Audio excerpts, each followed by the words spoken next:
Tech travel eat by Sujith Bhakthan. നമുക്ക് ഒരുവിധപ്പെട്ടവർക്കൊക്കെ അറിയാവുന്ന ഒരു സ്റ്റാൻഡേർഡ് യൂട്യൂബർ ആയിരുന്നു. കഴിഞ്ഞ ദിവസം അദ്ദേഹത്തിൻ്റെ ഭാര്യയും കൂടി ഒരു പോഡ്കാസ്റ്റിൽ വന്നിട്ട് അദ്ദേഹത്തിന് തന്നെ പോഡ്കാസ്റ്റ് വന്നിരുന്നതുകൊണ്ട് അവർക്കുണ്ടായ ഒരു ദുരനുഭവം കഴിഞ്ഞ 1-2 ദിവസമായിട്ടല്ല 7 വർഷമായിട്ടുണ്ടാകുന്ന ഒരു അബ്യൂസിനെ കുറിച്ച് അല്ലെങ്കിൽ ഒരു സൈബർ ബുള്ളിങ്ങിനെ കുറിച്ച് ഇങ്ങനെ പറയുന്നുണ്ടായിരുന്നു. എന്തായാലും അവനെ കണ്ടുപിടിച്ചാൽ നേരിട്ട് കർണം കുറ്റി നോക്കി പുകച്ചിരിക്കും എന്നൊക്കെ സുജിത് ഭക്തനെ പറഞ്ഞിരുന്നു. എന്തായാലും അത് അവരതിൽ സക്സസ് ആയി. കാരണം ഇത് ചെയ്തവനാണ് ശരിക്കും മരപ്പൊട്ടൻ എന്ന് വേണമെങ്കിൽ പറയാം. കാരണം ഇത്രയും സൈബർ ലോകം ഡെവലപ്ഡ് ആയ ഒരു കാലഘട്ടത്തിൽ താൻ വേറൊരു രാജ്യക്കാരനാണെന്ന് കണ്ടെത്തിയിട്ടുണ്ട്. അമേരിക്കൻ മലയാളിയാണ്, ബോസ്റ്റൺകാരനാണ്. അപ്പോൾ അങ്ങനെ ഇരുന്നുകൊണ്ട് എനിക്ക് എന്തും ചെയ്യാമെന്നൊരു ഓവർ കോൺഫിഡൻസിന്റെ പുറത്താണ് ഇയാൾ ഇതെല്ലാം കാണിച്ചു കൂട്ടിയെന്നുള്ളതാണ് അതിൻ്റെ ഒരു സത്യം എന്നാണ് എനിക്ക് അത് പഠിച്ചപ്പോൾ തോന്നിയത്. സോ എന്തായാലും ആളിന്റെ മുഖമൊന്നും വെളിപ്പെടുത്തിയില്ല. ഏകദേശം രൂപമൊക്കെ എല്ലാവരുടെ കയ്യിലും കിട്ടി, എല്ലാവരും അത് ചലക്കാൻ തുടങ്ങിയിട്ടുണ്ട്. താമസിയാതെ 1-2 ദിവസം സുജിത് ഭക്തൻ അവന്റെ ഐഡന്റിറ്റിയും പുറത്തു വരും. എന്തായാലും കേട്ടായിരുന്നു ജയ വാർത്തയുടെ? കേട്ടായിരുന്നു. നമ്മൾ ഏറ്റവും അവസാനമായിട്ട് ഈ ഒരു വിഷയത്തെ പറ്റി ചർച്ച ചെയ്യുമ്പോഴത്തേക്കും ഈ ഒരു പോഡ്കാസ്റ്റിൽ വന്നിരുന്നിട്ട് കഴിഞ്ഞ 7 വർഷങ്ങളായിട്ട് തങ്ങൾക്ക് നേരെ സൈബർ ബുള്ളിങ് നടത്തുന്ന പ്രധാനമായിട്ടും സുജിത് ഭക്തന്റെ ഭാര്യ അല്ലേ ശ്വേതയ്ക്കെതിരെ പ്രത്യേകിച്ചും അവരുടെ ശരീരപ്രകൃതിയൊക്കെ വെച്ചിട്ട് വളരെ മോശമായ ഭാഷയിൽ മെസ്സേജുകൾ ഇടുന്ന ഒരു വ്യക്തി മെയിൽ അയക്കുന്നുണ്ട്, മെസ്സേജ് അയക്കുന്നുണ്ട്, വ്യത്യസ്തമായിട്ടുള്ള ഐഡികൾ ക്രിയേറ്റ് ചെയ്തുകൊണ്ട് സുജിത് ഭക്തനുമായിട്ട് ബന്ധപ്പെട്ട് നിൽക്കുന്ന അയാളുടെ വീഡിയോകളിൽ ആരൊക്കെയുണ്ടോ അവരെയൊക്കെ CC വെച്ച് മെയിൽ അയക്കുന്ന പ്രത്യേകതരം സൈക്കോപാത്ത്. എന്തായാലും അയാളുടെ സർവ്വാഹങ്കാരങ്ങളും ഉടച്ചു കൈ കൊടുക്കുന്ന രീതിയിൽ എന്തായാലും സുജിത് ഭക്തൻ ഒന്ന് കച്ചകെട്ടി ഇറങ്ങിയപ്പോഴത്തേക്കും സൈബർ പോലീസിന്റെയും കൂടെ സഹായത്തോടു കൂടി അയാളെ ട്രാപ്പ് ചെയ്തിട്ടുണ്ട്. ഒരുപക്ഷെ ഈ FIR ഒക്കെ ഇട്ട് കൃത്യമായിട്ട് പ്രതി ഇയാളാണ് എന്ന് തെളിയിക്കപ്പെടേണ്ട ഒരു സമയം, ഒരു ചെറിയൊരു ലാഗ് മാത്രമേ ഉള്ളൂ. അതുകൊണ്ടായിരിക്കും ചിലപ്പോൾ ഇയാൾ സുജിത് ഭക്തന് ഫോട്ടോ കൊടുക്കാത്തതില്ലേ. പോലീസ് പ്രതിയാണെന്ന് കൃത്യമായി ഐഡന്റിഫൈ ചെയ്യാൻ കുറച്ചുകൂടെ സമയം വേണ്ടി വരുമായിരിക്കാം. എന്തായാലും ശാരിക പറഞ്ഞ പോലെ അമേരിക്കൻ മലയാളിയാണ്, ഇവിടുത്തെ പുള്ളിയല്ല. അതായത് വിദ്യാഭ്യാസവും അല്ലെങ്കിൽ ഈ പറയപ്പെടുന്ന അവൻ പഠിച്ചതൊക്കെ ഏതാണ്ട് ഇന്റർനാഷണൽ ബി സ്കൂളിലൊക്കെയാണ് പഠിച്ചതെന്ന് പറയപ്പെടുന്നു.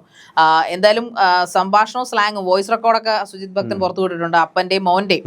അപ്പം അതുവരെ ഇല്ലാത്ത കടുകട്ടി ഇംഗ്ലീഷിലൊക്കെയാണ് പുള്ളി ഇപ്പൊ മെയിൽ അയക്കുന്നത്. മെയിലൂടെയാണല്ലോ ബുള്ളിങ് നടത്തിക്കൊണ്ടിരുന്നത്. ഇപ്പോൾ ലാസ്റ്റ് ആയിട്ട് പറയുന്നത് പുള്ളി അടിവരായിട്ട് പോലെ ദയവ് ചെയ്ത് ഒന്ന് നിങ്ങൾ പരാതി കൊടുക്കുന്നതിനെ കുറിച്ച് റീകൺസിഡർ ചെയ്യണം എന്നൊക്കെ പറഞ്ഞ മെയിൽ വന്നെന്നാണ് സുജിത് ഭക്തൻ പറഞ്ഞത്. അപ്പൊ അതിനു മുമ്പ് ആദ്യത്തെ ഒരു നമ്പറൊക്കെ തപ്പിപ്പിടിച്ച് ഇവന്റെ ലിങ്ക്ഡിൻ പ്രൊഫൈലിൽ നിന്നുകൊണ്ട് ഇവന്റെ ഡീറ്റെയിൽസ് എല്ലാം കിട്ടിക്കഴിഞ്ഞപ്പോൾ സുജിത് ഭക്തൻ ഇവനെ വിളിച്ചിരുന്നു. ഇവനെ എടുത്തില്ല, തിരിച്ചു വിളിച്ചിട്ട് എന്താണ് വാട്ട് അബൌട്ട് എന്ന് ചോദിച്ചാണ് അവൻ തിരിച്ച് മറുപടി ഒരു ചാറ്റ് ഇടുന്നത്. അപ്പോൾ വേറെ ഒന്നും സുജിത് ഭക്തൻ പറഞ്ഞില്ല. ഇതൊരു അബൌട്ട് സൈബർ ബുള്ളിങ്, കഴിഞ്ഞ കുറച്ച് നാളുകളുടെ സൈബർ ബുള്ളിങ്ങിനെ കുറിച്ച് മാത്രം പറയുകയും അപ്പൊ തന്നെ അവന്റെ മറുപടി വന്നത് 100% നിങ്ങൾക്ക് റോങ് പേഴ്സണെയാണ് നിങ്ങൾ പിടിച്ചിരിക്കുന്നത്, യു ഗോട്ട് എ റോങ് ഗൈ 100% എന്ന് പറഞ്ഞു. അപ്പൊ സുജിത് ഭക്തന് മനസ്സിലായി ഇത് അയാൾ തന്നെയാണ്, ഇത് ഞാനാണ് എന്ന് പറഞ്ഞ പോലെ അയാൾക്ക് ഒരു അബദ്ധം. അതായത് സത്യം എക്കാലോ മറന്നേക്ക് പുറത്തു വരും. പക്ഷെ അവര് വളരെ ജെന്യൂനായിട്ട് ഈ സുജിത് ഭക്തൻ ആൻഡ് ഫാമിലി എന്ന് പറഞ്ഞ വളരെ ജെന്യൂനായിട്ട് അവരുടേതായ കാര്യങ്ങൾ അവർ യൂട്യൂബ് ചാനൽ ഇരുന്നുകൊണ്ട് പറയുന്നു. ആരെ വ്യക്തിഗത ചെയ്യാനോ റിയാക്ഷൻ വീഡിയോ ചെയ്യാനോ വരാത്ത ഒരു സാധാരണക്കാരനായ യൂട്യൂബ് ബ്ലോഗർ. അദ്ദേഹം കാലങ്ങളായിട്ട് വളരെ സ്റ്റാൻഡേർഡൈസ്ഡ് ആയിട്ട് ടെക് ട്രാവൽ, അതായത് ഫുഡിനെ കുറിച്ചും ട്രാവലിങ്ങിനെ കുറിച്ചും ടെക്നോളജിയെ കുറിച്ചും എല്ലാം മിക്സ് ചെയ്ത ഒരു യൂട്യൂബ് വ്ലോഗാണ് അദ്ദേഹത്തിനുള്ളത്. സോ അതുകൊണ്ട് തന്നെ പുള്ളി ഇങ്ങനെ ലോകം ചുറ്റുന്നു. കുറച്ച് കഴിഞ്ഞപ്പോൾ അദ്ദേഹം ഭാര്യയും കൂടെ കൂട്ടി. അപ്പാർട്ട് ഫ്രം എനിക്ക് തോന്നുന്നു സമൂഹത്തിലെ മെജോറിറ്റി ഓഫ് ഹസ്ബൻഡുമാരെ അപേക്ഷിച്ച് നോക്കുമ്പോൾ ഭാര്യ എന്താണോ ആ രീതിയിൽ അക്സെപ്റ്റ് ചെയ്ത് കൊണ്ടുപോകുന്ന ഒരു മനുഷ്യനാണ്. അത് വളരെ റെസ്പെക്ട്ഫുള്ളോടുകൂടി. അതുകൊണ്ട് തന്നെ ഭാര്യയെ പറഞ്ഞപ്പോൾ അദ്ദേഹത്തിന് പുള്ളി തീർച്ചയായിട്ടും സാധാരണഗതിയിൽ ഭാര്യയ്ക്ക് വണ്ണം കൂടി പോയി, അല്ലെങ്കിൽ ഭാര്യ ഇച്ചിരി കറുത്തിരിക്കുന്നു, ഭാര്യ നിനക്ക് ഇച്ചിരി വണ്ണം കുറച്ചുകൂടെ, നീ ജിമ്മിൽ പോ, അല്ലെങ്കിൽ നീ യോഗ ചെയ്യുന്ന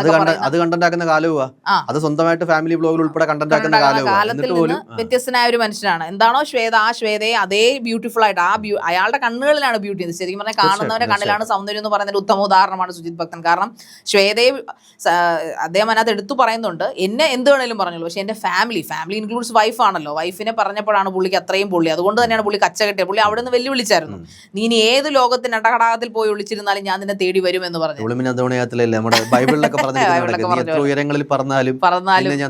ഞാൻ താഴെ ഇറക്കുമെന്ന് പറഞ്ഞ പോലെ താഴെ ഇറക്കി. ഇനി ജസ്റ്റ് കുറച്ച് പ്രൊസീജിയർ മാത്രമേ ഉള്ളെന്നാണ് സുജിത് ഭക്തൻ പറഞ്ഞത്. പുള്ളി പറഞ്ഞ 100% ആളെ കിട്ടിക്കഴിഞ്ഞിരിക്കുന്നു, അതിൽ തെറ്റിദ്ധാരണയൊന്നുമില്ല, അത് 100% ഷുവറാണ്. പിന്നെ സൈബർ പോലീസ് എന്ന് പറഞ്ഞാൽ ഇന്ത്യൻ സൈബർ പോലീസ് ഉമ്മാവ എന്ന് അദ്ദേഹം ചോദിക്കുന്നുണ്ട്. ഇവൻ എന്നാ കരുതിയത്? അമേരിക്കയിൽ നിന്ന് ഇവൻ കരുതിയിരുന്നത് സൈബർ പോലീസൊക്കെ കണക്കാണ്, ഇന്ത്യൻ പോലീസിന് അത്രയും പോരാ. പക്ഷേ ഇന്ത്യൻ പോലീസ് വേറെ ലെവലായെന്ന് അവൻ ഇപ്പോഴാണ് മനസ്സിലായെന്ന് തോന്നുന്നു. എന്തായാലും അവന്റെ വീട്ടിൽ താമസിയാതെ അമേരിക്കൻ പോലീസ് വഴി, കാരണം നമുക്ക് മറ്റേ നരേന്ദ്രമോദിജിയും നമ്മുടെ ട്രംപുമായിട്ട് ഭയങ്കര മറ്റേ എന്താണ് വളരെ ഫ്രണ്ട്ഷിപ്പ് പോകുന്നതുകൊണ്ട് തന്നെ മിക്കവാറും മാത്രം അവന്റെ വീട്ടിൽ മറ്റേ അമേരിക്കൻ പോലീസ് ചെല്ലാൻ എല്ലാ സാധ്യതകളും കാണുന്നു. അവര് ഈ പറഞ്ഞ കണക്ക് എത്രയും പെട്ടെന്ന് തന്നെ ഹാൻഡ് ഓവർ ചെയ്യാനോ ഒക്കെ അത് ശരിക്കും വരണ്ടിട്ടുണ്ട് കേട്ടോ. തീർച്ചയായിട്ടും ഈ പറഞ്ഞ കണക്ക് സുജിത് ഭക്തൻ പറയുന്ന ചില കാര്യങ്ങൾ കൂടിയുണ്ട്. അതായത് ഇയാളാണ് പ്രതി എന്ന് കൃത്യമായിട്ട് തെളിയിക്കുന്ന ചില രേഖകൾ അല്ലെങ്കിൽ ചില ഐഡന്റിറ്റികൾ ഇയാൾ തന്നെ കൊടുക്കുന്നുണ്ട് പല രീതിയിലും. ഈ സുജിത് ഭക്തൻ ഈ രീതിയിൽ ഇയാളാണ് എന്ന് അറിയിക്കുന്ന സമയത്ത് തന്നെ ഇയാളുടെ ഇൻസ്റ്റാഗ്രാം പ്രൊഫൈല് വാഷ് ഔട്ട് ആവുകയാണ്. ഇൻസ്റ്റാഗ്രാം പ്രൊഫൈല് കാണുന്നില്ല.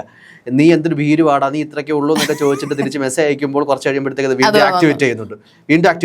അതാണെങ്കിൽ ലിങ്ക്ഡിനകത്തുള്ള അയാളുടെ വെബ്സൈറ്റും പ്രൊഫഷണൽ വെബ്സൈറ്റ് അടക്കം അയാള് ഹൈഡ് ചെയ്തു. ഇപ്പൊ അത് തിരിച്ചു വന്നിട്ടേ ഇല്ല. കാരണം അവന്റെ വീട്ടിലെ അഡ്രസ്, ഫോൺ എല്ലാം അതിൽ നിന്നായിരിക്കണം സുജിത് ഭക്തന്റെ പക്ഷേ തപ്പിയെടുത്ത് IP അഡ്രസ് തപ്പിയെടുത്ത് ലീഡ് ചെയ്ത്. എന്തായാലും ഫ്രീലാൻസ് മറ്റേ നമ്മുടെ ഹാക്കേഴ്സിനെയും അതോടൊപ്പം തന്നെ എത്തിക്കൽ ഹാക്കേഴ്സ്, ഒരു 5-6 എത്തിക്കൽ പഠിച്ചിട്ടുള്ള ആളാണ്. എത്തിക്കൽ ഹാക്കേഴ്സിനെ സുജിത് ഭക്തൻ അറേഞ്ച് ചെയ്തു 5-6 അതുകൂടാതെ സൈബർ പോലീസിലും പുള്ളി കേസ് കൊടുത്തു. അപ്പൊ ഈ രണ്ടു കൂട്ടരും എത്തിച്ചേർന്ന IP അഡ്രസ് ഒറ്റ അഡ്രസ്സിലാണ്. അതുകൊണ്ടാണ് ഇവനെ പിടിക്കാൻ സാധിച്ചതെന്നാണ് പറയുന്നത്. പിന്നെ ആദ്യം തന്നെ സുജിത് ഭക്തന് കുറെ അസംഷൻസ് ഉണ്ടായിരുന്നു. ഇവൻ എഡ്യൂക്കേറ്റഡ് ആണ്, ഇവൻ ഇന്ത്യൻ അല്ല, പിന്നെ അതോടൊപ്പം ഇന്ത്യൻ മീൻസ് ഇന്ത്യയിലല്ല അവന്റെ താമസം, ഇത്ര ധൈര്യം, അതോടൊപ്പം ഇവന് ഇലക്ട്രോണിക്സ് ബാക്ക്ഗ്രൗണ്ടോ അല്ലെങ്കിൽ ടെക്നിക്കൽ ബാക്ക്ഗ്രൗണ്ട് ഉള്ള ഒരുത്തനാണെന്ന് അവന്റെ ലാംഗ്വേജിൽ നിന്ന് മനസ്സിലായെന്നാണ് സുജിത് ഭക്തൻ അതിന്റെ പുതിയ സെക്കൻഡ് പാർട്ടിൽ പറയുന്നത്. സോ അതെല്ലാം കറക്റ്റായി. എന്തായാലും 7 വർഷം ഒരാളെ ഇപ്പോഴും സുജിത് ഭക്തൻ ചോദിക്കുന്നത് എന്ത് തെറ്റാണ് അവർ ചെയ്തത്. ഞാൻ നിങ്ങളോട് എന്തെങ്കിലും തെറ്റ് കേട്ടുണ്ടായ സുജിത് ഭക്തൻ അതിനകത്ത് പറയുന്ന മറ്റൊരു കാര്യമുണ്ട്. ചില ആൾക്കാർ പറഞ്ഞ കണക്ക് ഞാൻ സാധാരണക്കാരനാണ്, വളരെ സാധാരണക്കാരുടെ മനുഷ്യനാണ്, ഞാൻ പലരായിട്ടും പല വ്യക്തികളുമായിട്ടൊക്കെ വാക്കേറ്റം ഉണ്ടായിട്ടുണ്ട്, അങ്ങനത്തുള്ള ആൾക്കാർ പോലും നിന്നെക്കാട്ടി വളരെ മാന്യമായിട്ടാണ് എന്നോട് പെരുമാറിയിട്ടുള്ളത്. എനിക്ക് ഏതെങ്കിലും രീതിയിൽ ഒരു വ്യക്തിവിരോധമുള്ള ആൾ ആണെങ്കിൽ പോലും ഒരു പരിധിവരെ നമുക്ക് മനസ്സിലാക്കാൻ സാധിക്കുമെന്ന് സുജിത്ത് പറയുന്നുണ്ട്. പക്ഷേ ഒരു രീതിയിലും പ്രൊഫൈൽ നോക്കിയതിൻ്റെ അടിസ്ഥാനത്തിൽ, അയാൾ ചെയ്യുന്ന പ്രൊഫഷൻ നോക്കിയതിൻ്റെ അടിസ്ഥാനത്തിൽ, അയാൾ മ്യൂച്വൽ ഫണ്ട്സിന് നോക്കിയതിൻ്റെ അടിസ്ഥാനത്തിൽ ഒരു രീതിയിലും തനിക്ക് ഒരു ബന്ധവും ഇല്ലാത്തൊരു വ്യക്തി അയാൾ എന്തിന് എന്നെയും എൻ്റെ ഭാര്യയും ഇത്ര കാലങ്ങളായിട്ട് സൈബർ ബുള്ളിങ് നടത്തുന്നുള്ള കാര്യം വളരെ ആശ്ചര്യത്തോടു കൂടിയാണ് സുജിത് ഭക്തൻ പൊതുസമൂഹത്തോട് ചോദിക്കുന്നത്. അതെ, അല്ല ഈ പിടിക്കപ്പെട്ട അല്ലെങ്കിൽ ഈ തോന്നിവാസം കാണിച്ചവൻ അത്യാവശ്യം പ്രായമുള്ള ഒരു 10, 28, 30 വയസ്സ് കാണുമായിരിക്കും. ഇയാളുടെ അപ്പൻ എന്തിനാണ് വിളിച്ച് ഇയാളോട് സംസാരിച്ചതെന്ന് എനിക്ക് മനസ്സിലായിട്ടില്ല. അപ്പോൾ അയാൾ ചോദിക്കുന്ന ഒരു ഹാർഷായിട്ടുള്ള ഒരു ഭാഷ ഉണ്ട്. അതായത് കിഴക്കൻ കോട്ടയംകാരനായിട്ടുള്ള ഒരു കാര്യം കൂടെ പറയുന്നത്, ഇവനൊരു ക്രിസ്ത്യാനി ആയിരിക്കാം എന്ന് ഞാൻ ചിന്തിക്കുന്നു. അതോടൊപ്പം തന്നെ ഇവനൊരു കോട്ടയം, പാല ആ ഒരു ഏരിയ, കാരണം അവന്റെ സ്ലാങ് അങ്ങനെ ആയിരുന്നു. ഇവൻ മംഗ്ലീഷിലാണ്, ഇവർക്ക് ടെക്സ്റ്റിൽ മംഗ്ലീഷ് ആയിരുന്നു. മംഗ്ലീഷിൽ അവന്റെ ഒരു സ്ലാങ് അതായിരുന്നെന്നാണ്. പുള്ളി നന്നായിട്ടൊന്ന് പഠിച്ചു കേട്ടോ. 1-2 അല്ലല്ലോ, 7 വർഷമായില്ലേ ഇത് പണിയിടാൻ തുടങ്ങിയിട്ട്. അപ്പൊ തീർച്ചയായിട്ടും അവനെക്കുറിച്ച് അയാളെക്കാൾ കൂടുതൽ നന്നായിട്ട് സുജിത് ഭക്തനും ഫാമിലിയും പഠിച്ചു എന്നുള്ളതാണ് സത്യം. എന്തായാലും അപ്പന്റെ കോള് റെക്കോർഡിംഗിൽ മനസ്സിലാക്കുന്നത് അതേടാ ഞാൻ അച്ഛനല്ലടാ അപ്പനാണ്, എനിക്ക് മനസ്സിലായി അപ്പനല്ലേ എന്ന് ചോദിക്കുന്നുണ്ട്. നല്ല രീതി സുജിത്ത് നിനക്ക് എന്ത് വേണം, നിനക്ക് എന്ത് മനസ്സിലായെന്നൊക്കെ വളരെ ഹാർഷായിട്ട് ചോദിക്കുന്നുണ്ട്. മറ്റേ ആളി പറഞ്ഞ കണക്ക് വളരെ ബ്യൂട്ടിഫുൾ ആയിട്ടൊക്കെ സംസാരിച്ച് ഒന്ന് ഇമേജ് കൺസ്ട്രക്ട് ചെയ്തുകൊണ്ട് വരുമ്പോഴത്തേക്കാണ് അതിനിടയ്ക്ക് അച്ഛൻ വന്നിട്ട് അല്ല അപ്പൻ ഇതിൽ എന്താണ് ചെയ്യപ്പെട്ടുണ്ടാവുക. സുജിത് ഭക്തന് അക്കാര്യത്തിൽ വലിയ ഡൗട്ട് ഉണ്ട്. ഇനി അപ്പനാണോ എന്നുള്ള കാര്യത്തിൽ പോലും ഡൗട്ട് ഉണ്ട്, പുള്ളിക്ക് ഡൗട്ട് ഉണ്ട്. കാര്യം എന്ന് വെച്ച് കഴിഞ്ഞാൽ ഇയാള് ഒരു പകൽമാന്യനായിട്ട് നടിക്കുമ്പോൾ, പക്ഷേ സുജിത്ത് പറയുന്നൊരു കാര്യമാണ്, ഒരു പകൽമാന്യനായിട്ട് വളരെ രീതിയിൽ വളരെ സഭ്യതയോടുകൂടി വളരെ ഇംഗ്ലീഷിലൊക്കെ നിങ്ങൾക്ക് തെറ്റിപ്പോയതാണ്, ഞാനല്ല നിങ്ങൾ ഉദ്ദേശിക്കുന്ന ആളെന്നൊക്കെ പറയുമ്പോഴത്തേക്കും അച്ഛൻ പെട്ടെന്ന് ഫോൺ എടുത്തിട്ട് ചോദിക്കുകയാണ്, ഇങ്ങനെ ഞാൻ അവൻ്റെ അപ്പനാണ്, നീ ആരാണ്, നിനക്ക് എന്ത് വേണം, നിനക്ക് എന്ത് മനസ്സിലായെന്നാണ് പറയുന്നത്. ബാക്കി ചീത്ത വിളിക്കാനൊക്കെ വരുമ്പോൾ ശ്രീപത്രം ഇട്ടുകൂട്ടി കൊടുക്കുന്നുണ്ട്. ബാക്കി ഇത് റെക്കോർഡ് ചെയ്യുകയാണല്ലോ, അവരുടെ കള്ളി വെളിച്ചത്ത് കൊണ്ടുവരാൻ പറ്റുന്ന എവിഡൻസുകൾ ശ്രീഭക്തർ മാക്സിമം ശേഖരിച്ചുകൊണ്ടിരിക്കുകയാണ്. സക്സസ്ഫുൾ ആവുകയും ചെയ്തു. എന്തായാലും ഇത് ഒരു നല്ലൊരു പാഠമാണല്ലേ ജി. കാരണം മര്യാദയ്ക്ക് പോകുന്ന, നമുക്ക് വിമർശനങ്ങളാവാം, ആരോഗ്യപരമായിട്ടുള്ള വിമർശനങ്ങളാവാം, പക്ഷേ എന്തു തോന്നിയവാസവും വ്യക്തി വൈരാഗ്യത്തിന്റെ പേരിൽ സൈബർ ഇടമങ്ങൾ എന്ന് പറഞ്ഞാൽ, അല്ലെങ്കിൽ സൈബർ ഇൻഫ്ലുവൻസേഴ്സ് എന്ന് പറഞ്ഞു കഴിഞ്ഞാൽ അതൊരു പ്രൊഫഷനാണ്. ഇപ്പോൾ എല്ലാവർക്കും അത് ചെയ്യുന്ന ആൾക്കാർ മിക്കവരും ഇതൊരു സീരിയസ് പ്രൊഫഷനായിട്ട് എടുക്കുന്നവരാണ്. സോ അതുകൊണ്ട് തന്നെ അത് ഏണിങ്സ് ഉള്ളതുകൊണ്ട് തന്നെ ആൾക്കാർ വളരെ കാര്യമായിട്ടാണ് അതെല്ലാം ചെയ്യുന്നത്. സോ അതുകൊണ്ട് തന്നെ ഇതിൻ്റെ അടിയിൽ കമൻറ്റുകളും കാര്യങ്ങളും ഒക്കെ വരും. അത് നോർമൽ ടെക് ട്രാവൽ ആയാലും, അതല്ല ഫുഡി ആയാലും, അല്ലെങ്കിൽ ഫാമിലി വ്ലോഗ് ആയാലും, സിംഗിൾ ആയാലും, എന്ത് തന്നെ ആയാലും അതിനകത്ത് കമൻറ്റ്സ് വരാറുണ്ട്. പക്ഷേ നമ്മുടെ ഓവറായിട്ട് സൈബർ ബുള്ളിങ്ങുകൾ ഭയങ്കരമായിട്ട് കൂടാറുണ്ട് ചിലപ്പോഴൊക്കെയെങ്കിലും. ഓക്കെ, അതിനനുസരിച്ചുള്ള കണ്ടന്റ് ഉണ്ട്, കോൺട്രവേഴ്സ്യൽ കണ്ടന്റും കോൺട്രവേഴ്സ്യൽ പേഴ്സണും ഒക്കെ ആണെങ്കിൽ ഇറ്റ്സ് ഫൈൻ. പക്ഷേ ഈ സുജിത് ട്രാവലിനെ അല്ലെങ്കിൽ സുജിത് ഭക്തനെ സംബന്ധിച്ചിടത്തോളം അദ്ദേഹം അങ്ങനെ ഒരു കോൺട്രവേഴ്സ്യൽ പേഴ്സണേ അല്ല. അദ്ദേഹം ചെയ്യുന്ന സബ്ജക്റ്റുകളൊന്നും കോൺട്രവേഴ്സിയോ അല്ല. ജനങ്ങൾക്ക് പ്രയോജനപ്പെടല അല്ലെങ്കിൽ അദ്ദേഹത്തിന് സന്തോഷം തരുന്ന, അദ്ദേഹത്തിന്റെ ഫാമിലിക്ക് സന്തോഷം തരുന്ന കണ്ടന്റുകളാണ് അദ്ദേഹം കൂടുതലും, വളരെ മാന്യമായ കണ്ടന്റുകളാണ് എടുത്തത്. സോ ഈ ബൈജു നായർ എന്ന് പറഞ്ഞു കഴിഞ്ഞാൽ അദ്ദേഹം അങ്ങനെ തന്നെയാണ്. അദ്ദേഹത്തിന് വിമർശിക്കാൻ പറ്റുന്ന കാര്യങ്ങളൊന്നും ഉള്ള കണ്ടന്റ് അല്ല. അദ്ദേഹം മോട്ടോഴ്സുമായിട്ടുള്ള, കാർഡ്സുമായിട്ട് ഡിപ്പെൻഡ് ആയിട്ടുള്ള അല്ലെങ്കിൽ റിലേറ്റഡ് ആയിട്ടുള്ള സബ്ജക്റ്റുകളാണ് ഇടുക. അത് തന്നെയാണ് സുജിത് ഭക്തനും. അദ്ദേഹത്തിന്റെ ആ ഒരു കാര്യത്തിൽ അദ്ദേഹം വളരെ വെറൈറ്റി ആയിട്ട് അല്ലെങ്കിൽ ഡീപ്പസ്റ്റ് നോളജിൽ അദ്ദേഹം എക്സ്കവേറ്റ് ചെയ്തു പോകുന്ന ഒരു വ്യക്തിയാണ് ഈ സുജിത് ഭക്തൻ.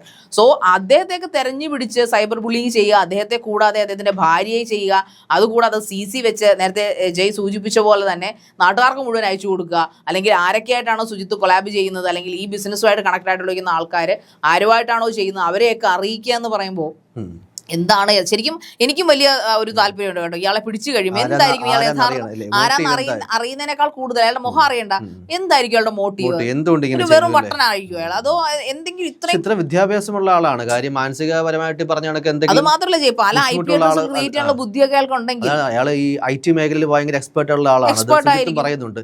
എത്തിക്കൽ ഹാക്കിംഗ് അടക്കം അറിയാൻ സാധ്യതയുള്ള വ്യക്തിയാണെന്ന് പറയുന്നുണ്ട്. അയാളുടെ പ്രൊഫഷൻ പക്ഷെ ഒരു രീതിയിലും സുജിത് ഭക്തൻ അയാളുടെ പ്രൊഫൈലുകൾ പരിശോധിച്ച അടിസ്ഥാനത്തിൽ താനുമായിട്ട് ഒരു പുലബന്ധം പോലും ഇല്ലാത്ത വ്യക്തിയാണെന്നാണ് സുജിത്ത് പറയുന്നത്. എന്തായാലും എല്ലാവരും വലിയ സന്തോഷത്തിലാണ് കേട്ടോ. ആ ഒരു വീഡിയോ ഇറങ്ങിയതിന്റെ അടിസ്ഥാനത്തിൽ കമന്റ് ബോക്സിൽ മൊത്തം നമ്മുടെ സെലിബ്രിറ്റികൾ, അതായത് ഈ സോഷ്യൽ മീഡിയ സെലിബ്രിറ്റികൾ അടക്കം കോമൺ പീപ്പിൾസ് അടക്കം വലിയ രീതിയിൽ വലിയ സന്തോഷത്തിലാണ്. അവരെ പിടിച്ച നന്നായി, നിങ്ങളുടെ എഫേർട്ടിന് വളരെ സല്യൂട്ട് എന്നൊക്കെ പറഞ്ഞിട്ടാണ്. ഇനി ഏതവനാണെങ്കിലും ഈ രീതിയിൽ ഒളിച്ചിരുന്ന് ബുള്ളിങ് നടത്താനായിട്ടൊന്ന് പേടിക്കും എന്നൊക്കെ പറഞ്ഞ് ഒരുപാട് കമന്റുകളാണ് ആ ഒരു കണ്ടന്റിന് താഴെ വന്നുകൊണ്ടേയിരിക്കുന്നത്. എത്രയും പെട്ടെന്ന് തന്നെ ഈ വ്യക്തി ആരാണെന്ന് അറിയാൻ, അല്ലെങ്കിൽ ഈ ശരിക പറഞ്ഞ പോലെ എന്തായിരുന്നു സുജിത്ത് അത് കച്ചയിട്ടിരിക്കുകയാണ് കേട്ടോ. അത് ഏറ്റവും അവസാനം ആ വീഡിയോ അവസാനിപ്പിക്കുന്നത് എങ്ങനെയാ, ഞാൻ ഏതെങ്കിലും രീതിയിൽ എന്താ പറയാ, നിനക്ക് 2 തന്നിട്ട് നിനക്ക് ഞാൻ നഷ്ടപരിഹാരം ഒന്നും തരത്തില്ല, നീ കോടതിയിൽ പോയി കഴിഞ്ഞാൽ നിനക്ക് നഷ്ടപരിഹാരം ഒന്നും തരത്തില്ല, പക്ഷെ ഞാൻ ജയിലിൽ പോയി കിടക്കേണ്ടി വന്നു കഴിഞ്ഞാലും നീ ആരാണെന്ന് പച്ചയ്ക്ക് ഞാൻ നിന്നെ അറിയിച്ചിട്ടേ പോകത്തുള്ളൂ. കേസൊക്കെ എടുക്കുന്നതിന്റെ മുറയ്ക്ക് കൃത്യമായിട്ട് തന്നെ നിന്റെ ഫോട്ടോ നിന്റെ ബന്ധുക്കൾക്കും നിന്റെ ഫ്രണ്ട്സിനും അടക്കം സ്വീറ്റ് റിവെഞ്ച് എന്നൊക്കെ പറയുന്ന പോലെ നിന്റെ ഈ ഇരട്ട മുഖം കൃത്യമായിട്ട് തന്നെ ഞാൻ വലിച്ചു കീറും, നീ ആരാണ് എന്നുള്ള കാര്യം ഞാൻ കൃത്യമായിട്ട് പുറംലോകത്തെ അറിയിക്കും, അതിനധികം സമയം ഇനി വേണ്ട എന്നും സുജിത്ത് പറഞ്ഞ് അവസാനിപ്പിക്കുകയാണ്. എന്തായാലും നമ്മളടക്കം എല്ലാവരും സത്യം പറയട്ടെ വലിയ സന്തോഷം തന്നെയാണ്, വലിയ സന്തോഷമാണ്. കാര്യം ഈ അമേരിക്കയിലാവട്ടെ വലിയ രീതിയിലുള്ള സൈബർ മാസ്ക് ഒക്കെ ഇട്ടുകൊണ്ട് വ്യത്യസ്തമായിട്ടുള്ള IP അഡ്രസ്സുകളൊക്കെ ഉപയോഗിച്ചുകൊണ്ട് VPN ഒക്കെ ഉപയോഗിച്ചുകൊണ്ട് സൈബർ ബുള്ളിങ് ഒക്കെ നടത്തിയാൽ തന്നിലേക്ക് ആരാണ് ഞാൻ എന്ന് മനസ്സിലാക്കാൻ ആർക്കും സാധിക്കില്ല എന്നുള്ള അഹങ്കാരം കൂടിയാണ് സുജിത്ത് പൊളിച്ചു കൊടുത്തത്.